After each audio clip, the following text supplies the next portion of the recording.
যেহেতু খুব বড় কিছু হয়নি, বড় কিছু যে হলেও যেন আমরা প্রস্তুত থাকতে পারি, বড় কিছু যে হতে পারে এটা তো একটা বার্তা আসলো, আমরা যেন প্রস্তুত থাকতে পারি সেটার জন্য সকলেই আমরা রাজুককে এবং অন্যান্য সংস্থাকে সহায়তা করি। আমি মনে করি রাজুকের পাশাপাশি সার্ভিস প্রোভাইডার যারা আছে, ফায়ার ব্রিগেড যারা কাজ করেন, ওয়াসা, ডেসা, গ্যাস, তাদেরকেও কিন্তু অ্যাওয়ারনেস করতে হবে যে ওরকম হলে গ্যাস পাইপলাইনটা কোথা থেকে বন্ধ করতে হবে। There should be volunteers in the community also. আমরা দুর্যোগ অনেক মোকাবেলা করেছি, আমাদের মতন বড় বড় বন্যা মোকাবেলা করে তার পরের মাসে আবার দাঁড়িয়ে যায় এমন জাতি পৃথিবীতে কম আছে।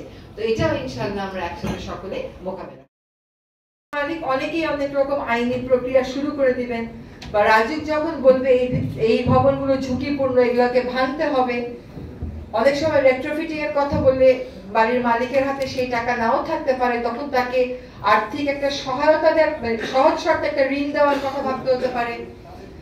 বা যেখানে ভাঙতে হবে সেখানে যখন ভাঙতেই হবে তখন যেন আর কোনো লিনিয়েন্সি আমরা না দেখাই, এটা খুবই জরুরি। আর 5 নাম্বার হচ্ছে, যদি আমরা খোলা জায়গার কথা বলি, যখন আমরা বিল্ডিং এর অ্যাসেসমেন্ট করব, একই সাথে নেইবারহুডের অ্যাসেসমেন্ট করব, একই সাথে কিন্তু নেইবারহুডের শুধু অ্যাসেসমেন্ট না, রেসপন্স মেকানিজমে কি কি থাকতে হবে এইটাও ডিজাইন করতে হবে।